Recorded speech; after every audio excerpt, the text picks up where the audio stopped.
Professor Clicks adjusted his breathing apparatus as he addressed the small group of alien exchange students gathered in the shuttle bay of the Galactic University vessel. Remember, this is merely an observational field trip. Earth has only recently joined the Galactic Federation, and while humans are now attending our universities across the galaxy, very few non-humans have visited their homeworld. You are among the first academic exchange program to experience Terra, or as it's classified in our databases, Death World 3. The 6 students from various planets exchanged nervous glances. Each represented one of the major sentient species of the Galactic Federation. Trell, the tall azure-skinned humanoid with 4 arms. Morax, the insectoid being with compound eyes. Vela, the aquatic creature in her hovering water tank. Dorn, the silicon-based life form whose body resembled polished granite. Plix, the gaseous entity contained in a special environment suit. And Juro, the energy being housed in a mechanical exoskeleton. "I still don't understand why it's called a death world," said Dorn, his crystalline voice echoing in the chamber. "The humans at the university seem so fragile." Professor Clicks's tentacles rippled, the equivalent of a grim smile. "That's precisely why this trip is so valuable. You've only encountered humans in controlled environments. Earth is Class 3 on the planetary hazard scale, yet humans evolved there naturally. This experience should provide perspective on your human classmates." "Will it be dangerous for us?" asked Vela, bubbles of concern rising in her tank. "All necessary precautions have been taken," the professor assured them. "Your environmental suits are equipped with the latest protection technology. Our human liaison, Professor Tom Reed, will meet us on the surface. He'll be our guide for the 2-week expedition." The shuttle descended through Earth's atmosphere, creating a momentary light show as friction heated the outer shields. The students crowded around the viewports, taking in their first glimpse of the infamous Death World. "It's beautiful," whispered Trell, watching the blue oceans and swirling cloud patterns emerge. "Deceptively so," muttered the professor. "Those oceans contain corrosive salt compounds. The atmosphere is rich in reactive oxygen. Nearly 70% of the surface is covered in dihydrogen monoxide, fatal to breathe for many species. And we're arriving during what humans call spring in their northern hemisphere, a time when organic reproductive particles float abundantly through the air." The shuttle touched down in a clearing surrounded by tall green structures. Trees, according to their xenobiology texts. The hatch opened with a hiss, and environmental sensors extended first, analyzing the surroundings.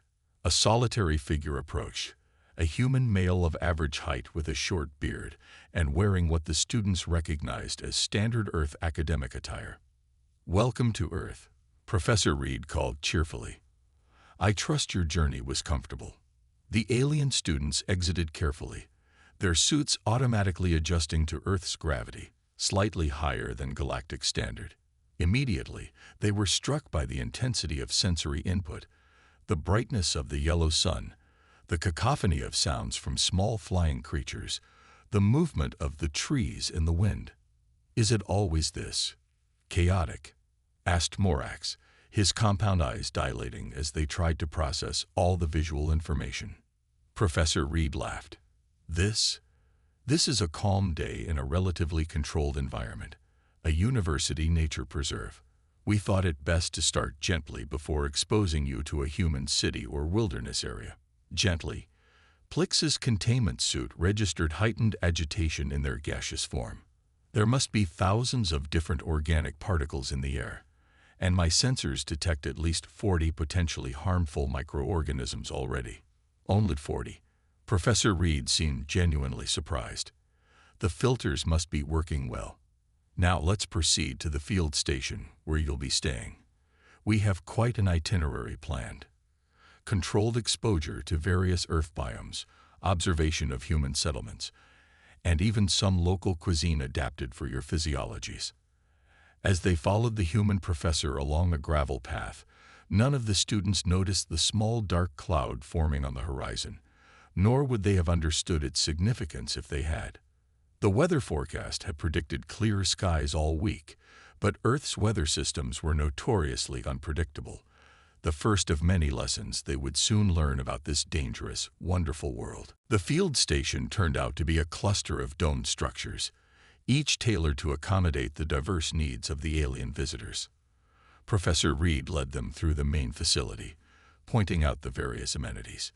Each habitat pod has been calibrated to your specific environmental requirements, he explained.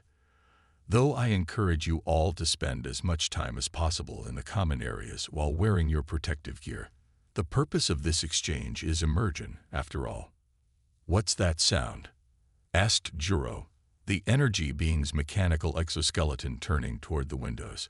A low rumble had begun to fill the air, and the previously bright sky had darkened considerably. Ah, Professor Reed checked his wrist device. Unexpected thunderstorm. Nothing to worry about. Just the rapid formation of water vapor in our atmosphere, creating electrical discharges. Happens all the time. As if on cue, a brilliant flash of light split the sky, followed seconds later by a deafening crack that sent several of the students recoiling in alarm. That was electricity, free-forming in your atmosphere. Dorn's crystalline structure vibrated with concern. On his homeworld, such energy would never be allowed to run wild. Lightning, Reed nodded casually. Up to 1 billion volts sometimes. Earth gets about 8 million strikes a day. We've got protection systems, of course. The students exchanged horrified glances. Their educational materials had mentioned Earth's weather, but experiencing it firsthand was entirely different. Professor Reed called Professor Clicks. Perhaps we should begin with the orientation briefing while we wait for the storm to pass. Excellent idea. Reed activated a holographic display in the center of the room. Welcome to Earth Biome Tour 101. We'll start with the basics of human adaptation to what you call a death world environment. The display showed a rotating image of a human body, highlighting various features. Humans evolved as persistence predators, Reed explained. We can't run as fast as many animals, but we can run longer. Our thermal regulation system, sweating, is actually quite advanced compared to most species. You excrete your internal fluids onto your exterior membrane to cool yourselves. Vela bubbled incredulously in her tank. Wouldn't that lead to dehydration? Precisely why we need to regularly consume more water, Reed confirmed. In fact, hydration is a constant concern for humans. We can survive only about 3 days without water. Another crash of thunder shook the building, and the lights flickered momentarily. Speaking of water, Reed continued unperturbed. That storm is delivering thousands of gallons of it to the surrounding area. By tomorrow, you'll notice the vegetation will appear more vibrant. Your plant life requires such violent delivery systems. Morax's antennae twitched.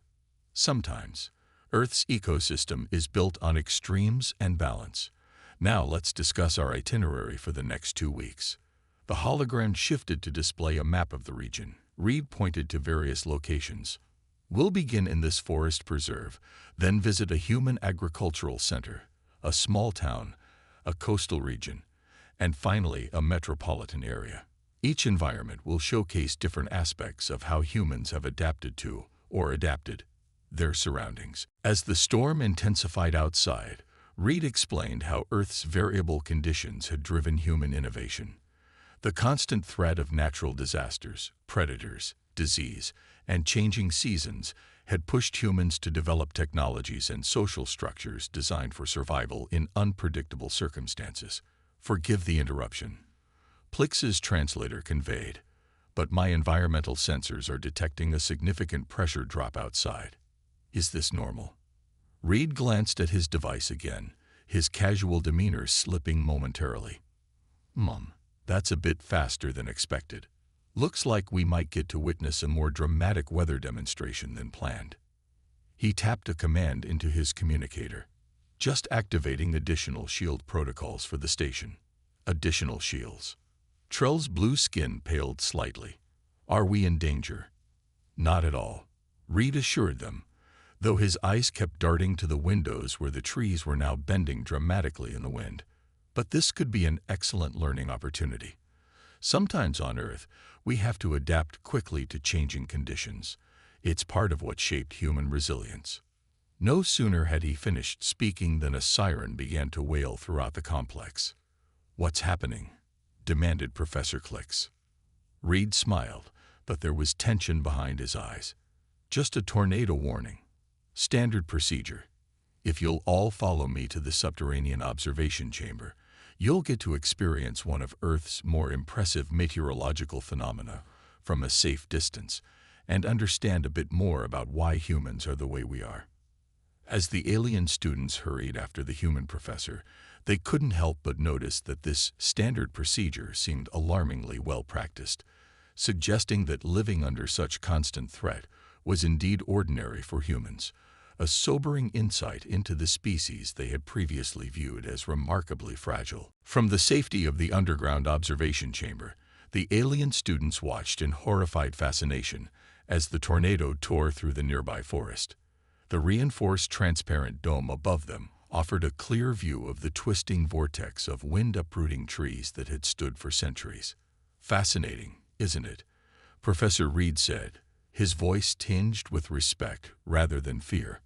"Wind speeds in an F3 tornado like this one can reach up to 206 miles per hour. And this happens regularly?" Trell asked, all four of her arms clutching the safety rail. "In certain regions, especially during specific seasons. The Midwest United States, about 2,000 kilometers from here, is nicknamed Tornado Alley. Some areas might see dozens in a single year." Dorn's crystalline form shuddered. How do humans survive such chaos? "Adaptation and preparation," Reed answered simply. "Early warning systems, shelters, construction techniques designed to minimize damage. We've learned to live with these forces rather than try to control them entirely." The storm passed within an hour, leaving behind a transformed landscape. When they eventually emerged from the shelter, the students were struck by the destruction. Broken trees, debris scattered across the research compound, a small structure completely collapsed. "That was our tool shed," Reed noted, seeing them stare at the wreckage. "Nothing important lost. The maintenance bots will have everything cleared up by morning." "You seem so unconcerned," observed Juro, the energy being's mechanical body scanning the devastation. Reed shrugged. "It's just weather. Now, who's hungry? The storm has delayed our schedule, but we can still make it to the dining facility for an introduction to Earth cuisine." The mention of food brought another wave of anxiety among the students. They had been briefed about Earth's notorious organic sustenance, complex compounds requiring biological breakdown for energy extraction, many containing chemicals toxic to other species. The dining facility was a large dome with specialized feeding stations. Human staff in protective gear served various dishes adapted for alien consumption. "These are approximations of Earth foods prepared safely for your physiologies," explained Reed. "We want you to experience our cuisine without, well, dying from it." Morax examined a gelatinous cube designed to mimic something called a hamburger, but formulated for insectoid digestive systems. "What makes human food so dangerous to other species?" "Many factors," Reed said, taking a bite of his own unmodified burger. "Proteins that your bodies can't process, compounds that are benign to us but toxic to you. Take capsaicin, the chemical that makes chili peppers spicy. Humans eat it for pleasure, but it's actually an evolved defense mechanism in the plant to prevent consumption.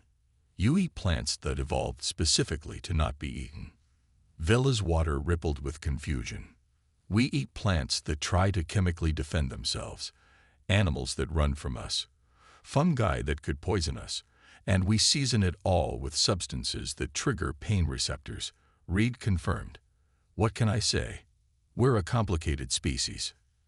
After the meal, which most students approached with extreme caution, Reed led them to a laboratory section where samples of various Earth substances were displayed behind protective barriers. "This is chocolate," he pointed to a brown block. "Delicious to humans, fatal to many Earth animals. This is coffee, We drink it for stimulation. This innocuous plant is called poison ivy. Merely touching it causes most humans to develop painful rashes. Yet you allow it to grow freely?" asked Plix. "We've learned to identify and avoid it. Earth has over 80,000 species that are toxic to humans in some way. We can't eliminate them all, nor should we. Ecological balance is crucial." Professor Klix moved closer to Reed. "I believe what my students are struggling to understand is how humans can thrive in an environment that seems actively hostile to life." Reed considered this. Perhaps hostile is the wrong perspective. Earth isn't malevolent. It's complex and dynamic. Life here evolved through competitive adaptation, creating incredible biodiversity. Humans succeeded not because we're the strongest or fastest, but because we're adaptable. He guided them to a window overlooking the forest, where already small animals had emerged to investigate the storm damage. "Look there, life continuing immediately after destruction. Earth species don't just survive here. They've evolved to require these pressures. Some seeds only germinate after fires. Certain ecosystems depend on periodic flooding. Death and renewal are integrated." The students watched silently as a small mammal scurried across a fallen log, pausing to sniff the air before continuing its journey. "Tomorrow," Reed continued, "we'll visit a human settlement affected by today's storm. You'll see firsthand how humans respond to these events, not as exceptional disasters, but as expected challenges in the rhythm of life on Earth." As the golden light of sunset filtered through the remaining clouds, casting long shadows across the ravaged landscape, the alien visitors began to understand something profound about humanity. Perhaps humans weren't merely surviving on this death world. Perhaps they were, in some essential way, created by it. Dawn broke over the small town of Riverdale with striking brilliance. The alien students, who had been transported there before sunrise, watched in awe as Earth's yellow sun painted the sky in colors many of their species could barely process. "The ultraviolet radiation alone from your star would kill unprotected members of my species within hours," remarked Dorn, whose crystalline form was particularly sensitive to light. "Yet humans deliberately expose themselves to it," added Trell, pointing to a group of early rising locals jogging along a path, their skin completely uncovered except for minimal clothing. "In moderation. Sunlight is beneficial to humans," explained Professor Reed. "Our bodies use it to produce essential vitamins. Too little sunlight can cause health problems, though too much causes cellular damage and cancer."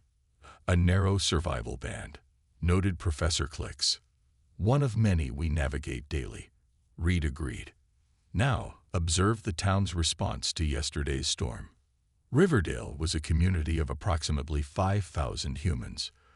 The tornado had clipped its eastern edge, damaging several structures and knocking out power to about a third of the town. Despite this, the streets were bustling with activity. Crews worked on electrical lines, residents cleared debris, and remarkably, most shops and services appeared to be functioning. A temporary station had been set up in a central park where people collected supplies and registered for assistance. Children played nearby, seemingly unconcerned by the destruction visible just blocks away. "The recovery efficiency is impressive," observed Morax. "Their social coordination appears almost hive-like, yet each human acts individually." "Emergent cooperation," said Reed. "Humans often perform best under pressure. Notice there's no central authority directing all activities, just various systems working in parallel toward a common goal of restoration." They walked through the town, drawing curious but mostly respectful glances from the locals. Earth was still adjusting to galactic citizenship, and alien visitors remained uncommon outside major metropolitan areas. Professor Reed, a human female, approached them, wearing what appeared to be an official uniform. "I heard we had distinguished visitors. I'm Mayor Wells. Welcome to Riverdale." After introductions, the mayor offered to guide them through the community response efforts. "We've experienced worse," she said matter-of-factly. 3 years ago, the river flooded, and we lost 20 homes. Last winter, An ice storm knocked out power for 2 weeks. How do you manage such constant crisis? Asked Vela, her water tank hovering beside the mayor. We prepare, we adapt, we help each other. Mayor Wells answered simply. Every home has emergency supplies. Every child learns basic survival skills in school. It's just part of life here. She led them to a building serving as a temporary shelter for those whose homes were damaged. Inside, you'll find people who lost their homes yesterday already making plans to rebuild. Some are already arguing over improved design features for the new structures. The mayor smiled. That's humanity for you. We see disaster as an opportunity for upgrade. As they continued their tour, they witnessed countless small examples of human adaptability. A restaurant without electricity had set up outdoor grills and was serving hot food. Children had organized a collection drive for toys lost in the storm. An elderly couple was hosting 3 displaced families in their undamaged home. I'm beginning to understand, Juro's mechanical voice conveyed. The frequent crises have selected for cooperative behaviors. Partially, agreed Reed. But it's more complex. Humans form stronger social bonds through shared hardship. The town doesn't just rebuild physically after each disaster. It rebuilds stronger social networks. They stopped at a small museum documenting the town's 200-year history. Inside, displays showed Riverdale surviving floods, fires, blizzards, economic collapse, and disease outbreaks. Consider this, Reed gestured to the exhibits. Every human settlement has a similar history of recurring disasters, not just natural ones, social upheavals, wars, technological failures. We exist in a constant state of crisis and recovery. It shapes everything about us. Yet you choose to remain in such locations, noted Plix. Your species has the technology to build settlements in more stable environments. We do, Reed acknowledged, and sometimes we relocate. But mostly, we stay and adapt. Humans form deep attachments to places, to communities. The shared struggle becomes part of our identity. As they exited the museum, they noticed a ceremony taking place in the town square. A group was planting a young tree where an ancient one had stood before the tornado uprooted it. That oak was 300 years old, explained the mayor, who had rejoined them. It was a town symbol. The new one was grown from its acorns, collected by schoolchildren years ago, for just such an eventuality. You anticipated the death of the original tree, asked Professor Clix. We anticipate everything eventually breaks, fails, or dies, the mayor replied. But we also plan for what comes after. That's not pessimism, it's practical hope. The alien students watched the simple ceremony, beginning to grasp a fundamental truth about humanity. On a death world, accepting the inevitability of loss wasn't fatalism. It was the first step toward resilience. The 3rd day of their expedition found the alien students on a coastline, where the meeting of land and sea created yet another hazardous Earth environment. They stood on a high cliff overlooking an angry gray ocean, waves crashing against jagged rocks below as a stiff wind whipped around them. Approximately 71% of Earth's surface is covered by water, Professor Reed lectured, having to raise his voice over the wind. Most of it is salt water, corrosive to many materials and undrinkable for humans without processing. Yet humans deliberately enter it, questioned Vela, who, despite being aquatic herself, found Earth's oceans chemically incompatible with her biology. Reed pointed to a distant figure riding the waves on a small board. That's called surfing. It's a recreational activity. Humans deliberately challenge themselves against one of the most powerful forces on our planet, for fun. Fun, repeated Dorn, the silicon being's voice resonating with confusion. Your species seeks entertainment in potential death scenarios. It's about controlled risk, Reed explained. Throughout human history, those who could navigate danger while maintaining a margin of safety had evolutionary advantages. Today, those instincts express themselves in what we call extreme sports or adventure activities. They made their way down a winding path to a small fishing village nestled in a protected cove. Boats of various sizes bobbed in the harbor, while humans worked with practiced efficiency, unloading catches, mending nets, and preparing vessels for the next venture into the treacherous waters. An older human with weathered skin approached their group. "You must be the academics Tom mentioned. Welcome to Port Haven. I'm Captain Reeves." The captain led them through the village, explaining the fishing operations. "Been sailing these waters for 40 years. Lost 3 boats and 7 good friends to the sea in that time." "Yet you continue this dangerous profession?" asked Trell. "The sea takes, but it also gives," Reeves replied philosophically. "Without risk, there's no reward. Besides, we've gotten better at predicting her moods." He showed them the village's weather monitoring station, a sophisticated setup that seemed incongruously advanced for the otherwise rustic settlement. "Every fishing community invests in the best prediction technology available," Reed explained. "Their lives depend on it. Humans may take risks, but we try to make them calculated ones." The tour continued to a shipyard where boat repairs were underway. Captain Reeves pointed out design elements specifically created to handle rough conditions. Each vessel incorporates lessons learned from previous failures, often fatal ones, he explained. This reinforced hull design came after the Mercer boat was smashed against the rocks in '38, killing all aboard. These automatic bailout pumps were standardized after the Jensen family drowned in a sudden squall. "Your safety improvements are reactions to deaths." Morax's antennae twitched in distress. "Often, yes," Reeves admitted. "Humans can be stubborn. Sometimes we need harsh lessons before we change." Later, they visited the village school, where children as young as 5 were being taught water safety, weather pattern recognition, and basic survival swimming. In one classroom, students practiced knot tying with remarkable dexterity.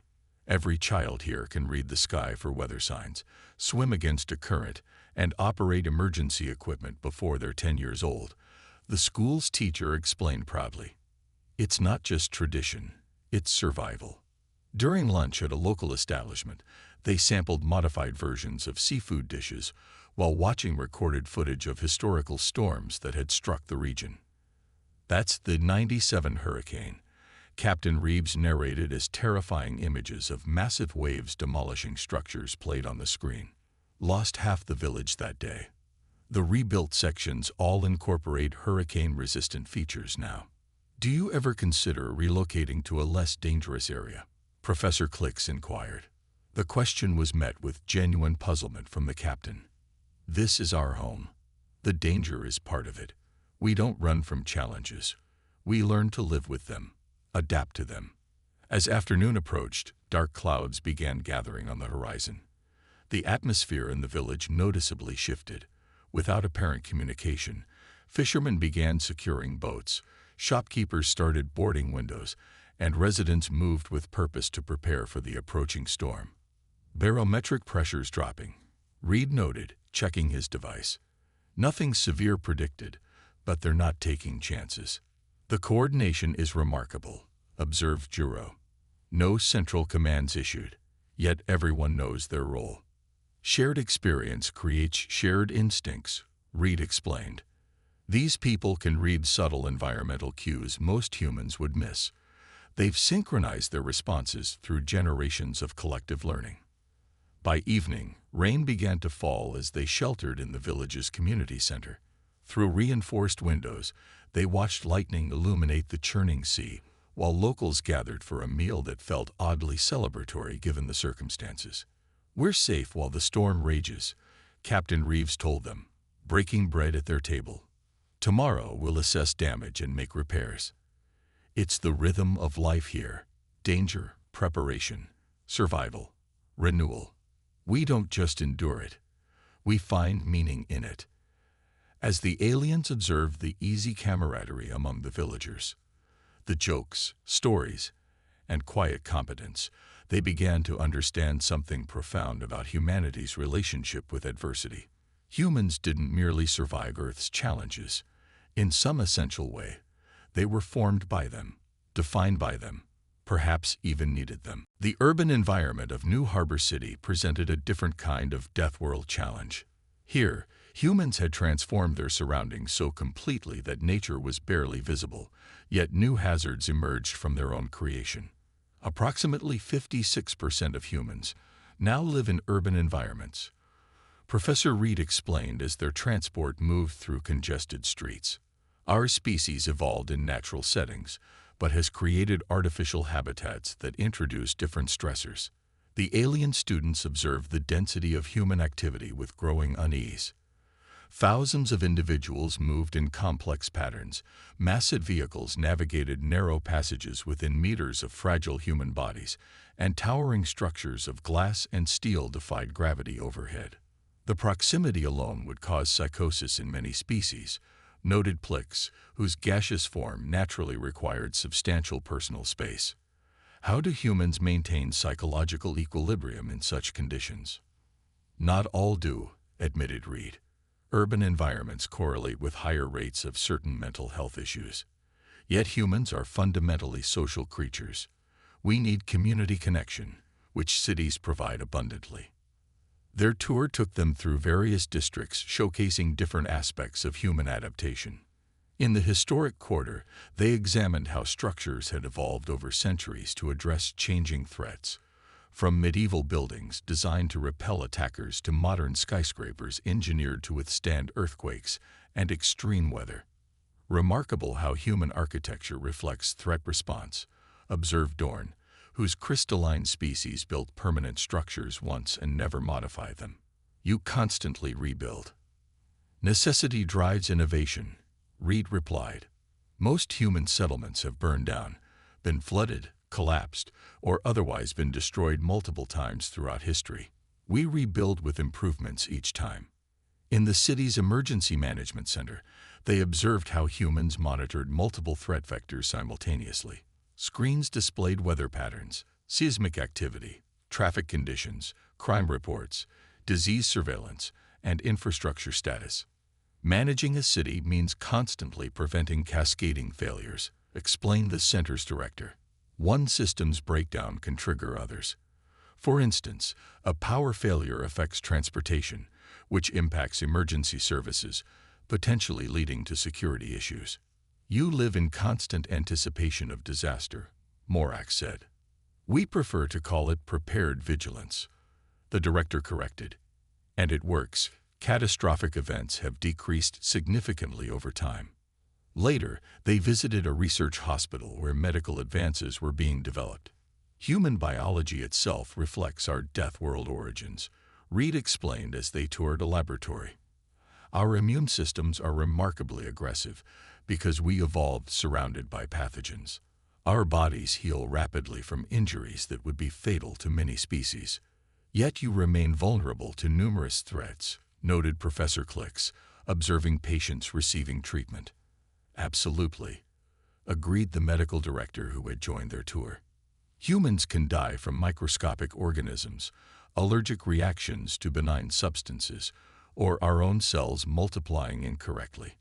Our medical science is largely about mitigating our biological vulnerabilities and creating new treatments based on substances that would kill most species, added Reed, gesturing to a display of pharmaceutical developments. Many of our most effective medications are derived from toxins and venoms. The afternoon brought them to a training facility where humans practiced emergency response. They watched in fascination as teams simulated rescues from collapsed buildings, chemical spills, vehicle accidents, and fires. Notice how they deliberately expose themselves to danger during training, Reed pointed out as firefighters entered a controlled burn building. They create muscle memory for crisis situations. The physiological stress responses should impair cognitive function, observed Juro. They do, initially, Reed nodded. But humans can condition themselves to function under extreme stress. Those who do this work actually reframe their fear response into focused performance. Their final stop was a city park, a deliberate pocket of contained nature within the urban environment. Here, humans engaged in recreation, socializing, and various forms of exercise. Even in our most artificial environments, humans seek connection to natural elements, Reed explained. Complete separation from nature affects us negatively. As they watched children playing on equipment specifically designed to present manageable risk challenges, Vela made an observation. The juveniles are deliberately testing their physical limitations, she noted. Is this preparation behavior? Exactly. Reed smiled. Human children instinctively seek to develop skills through controlled risk. We call it play, but it's actually critical developmental calibration. As evening descended on the city, lights illuminated the human-made landscape, creating a striking display of artificial stars against the darkening sky. From their vantage point in a high tower, the alien students could see the complex choreography of urban life continuing below. Millions of humans navigating countless potential hazards with such practiced ease that most weren't consciously aware of their own adaptive behaviors. Tomorrow we visit our final and perhaps most revealing location, Professor Reed informed them. A human training academy where our species deliberately practices survival under adverse conditions. There, I believe you'll find the clearest answer to why Earth is classified as a death world, and why that classification made humans who we are. As the city pulsed with energy below them, the students contemplated how humans had not merely survived their dangerous world, they had harnessed its challenges and incorporated them into the very fabric of their civilization. On the final day of their expedition, the transport brought the alien students to a remote facility nestled in rugged terrain. The Planetary Survival Academy sprawled across diverse landscapes, incorporating elements of forest, mountain, desert, and aquatic environments within its extensive grounds.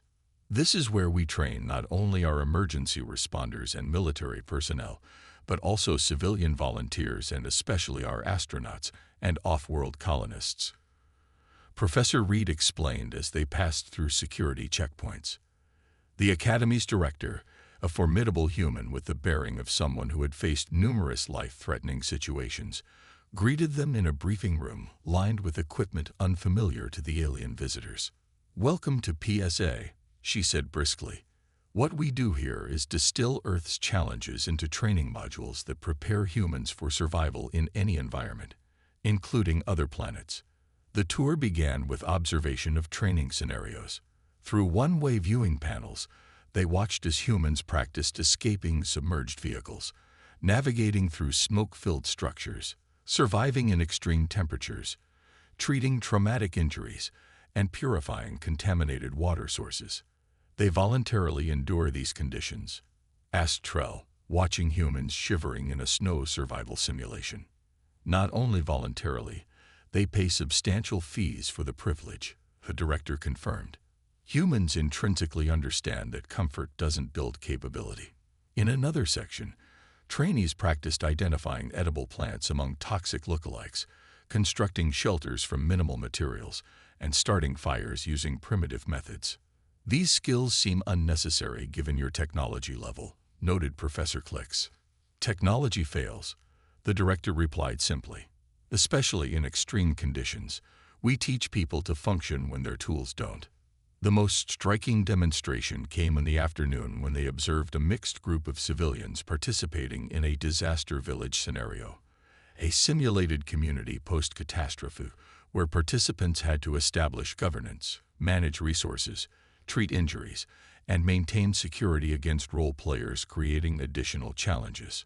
"What you're witnessing is a compressed version of human history," Reed explained as they watched the scenario unfold. "Each human civilization has faced existential threats that required rapid adaptation. Those that developed effective responses survived, others collapsed. It appears chaotic," observed Morax. "Initially, yes," agreed the director. "But patterns emerge. Leaders develop naturally. Resource systems establish. Humans are remarkably good at creating functional order from chaos, when necessary." The final stop on their tour was perhaps the most revealing. The Academy's research division, where data from training exercises was analyzed to improve human performance under stress. "We've discovered something counterintuitive," the research lead explained, showing them brain scans of humans under various stress conditions. Moderate adversity actually improves many humans' cognitive function and decision-making compared to comfort conditions. That contradicts established synapsepsychology principles, objected Professor Clicks. For most sentient species, yes, Reed acknowledged. But humans evolved differently. Our neurochemistry responds to manageable threats by enhancing certain cognitive abilities. Too much threat overwhelms the system, but too little leads to deterioration. You're suggesting humans require adversity. Dorn's crystalline form vibrated with surprise. Require might be too strong, Reed considered. But we're optimized for environments with challenges. Complete safety and comfort actually leads to physical and psychological decline in humans. As their visit concluded, the Academy's director presented each student with a small device. These contain the complete survival manual we teach here, she explained. Translated for your species, of course. Not because we expect you'll need Earth survival skills, but because understanding how we think about survival might help you understand humans better. On the return journey to their university vessel, the alien students were uncharacteristically quiet, processing all they had witnessed. It was Vela who finally broke the silence. I believe I understand now, her translator conveyed. Earth isn't a death world because it kills so efficiently. It's a death world because it kills just inefficiently enough that life must become extraordinary to survive. Well put, Reed nodded. Earth's particular balance of threats, numerous but often survivable with adaptation, created selection pressure for intelligence, cooperation, innovation, and resilience. Your educational materials described humans as tenacious, added Juro. I now understand this is not merely a behavioral trait, but a fundamental evolutionary strategy. As their shuttle docked with the university vessel, Professor Clicks addressed his students formally. Your assignment for this course is to each prepare a presentation on how your understanding of human psychology and physiology has been informed by this expedition. Consider not just what you observed, but how it changes your perception of the human students at our university. As the alien students dispersed to their species-appropriate quarters aboard the vessel, Professor Reed and Professor Clicks remained in the shuttle bay. Do you think they understand now? Clicks asked, his tentacles rippling thoughtfully. Reed smiled. They've only scratched the surface, but they've seen enough to know why we're different.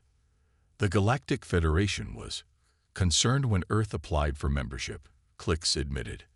A Class 3 Death World species with advanced technology and an aggressive history. Some councils wanted to reject the application outright. Yet here we are, Reed nodded, partners in scientific and cultural exchange. Because we recognize something important, Clicks said. Your adaptability. What makes humans dangerous also makes you invaluable allies. You solve problems differently. You see opportunities where others see only threats. 1 week later, the 6 students presented their findings to the Xenobiology department. Their presentations were transmitted across the Galactic University network, gaining unexpected attention from faculty and students alike. Trell spoke of human community resilience. Morax analyzed human threat response efficiency. Vela explored human adaptability in hostile environments. Dorn examined human architectural innovation under constraint. Clicks detailed human microbiome complexity. Juro presented on human neurological responses to crisis. Together, their work presented the most comprehensive analysis of humanity from non-human perspectives ever compiled in academic literature. In the audience, human exchange students watched with growing amazement as their alien classmates described Earth with a mixture of horror and admiration. Many had never considered their homeworld through alien eyes, had never realized how the constant background threats they took for granted had shaped their species' development. When the presentations concluded, an unexpected speaker approached the podium. Admiral Lenz of the Galactic Defense Fleet, who had traveled specifically to attend after hearing of the expedition. I came skeptical, the Admiral admitted, concerned about the wisdom of training Death World species in advanced technologies. I leave convinced that humanity doesn't merely deserve membership in our galactic community. they may well be essential to its future security and advancement. 3 standard galactic years later, the first Joint Emergency Response Team was formed, combining the unique capabilities of multiple species, but led by human crisis specialists.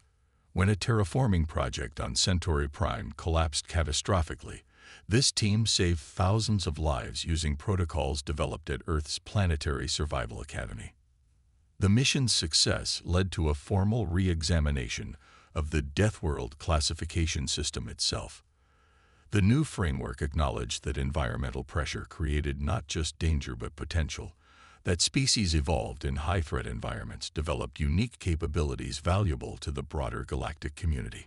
And in universities across the galaxy, the Earth paradigm became required study, not as a cautionary tale of a dangerous world, but as a case study in how adversity shapes strength, how challenge creates innovation, and how a species forged in constant danger might help protect all others against an uncertain future.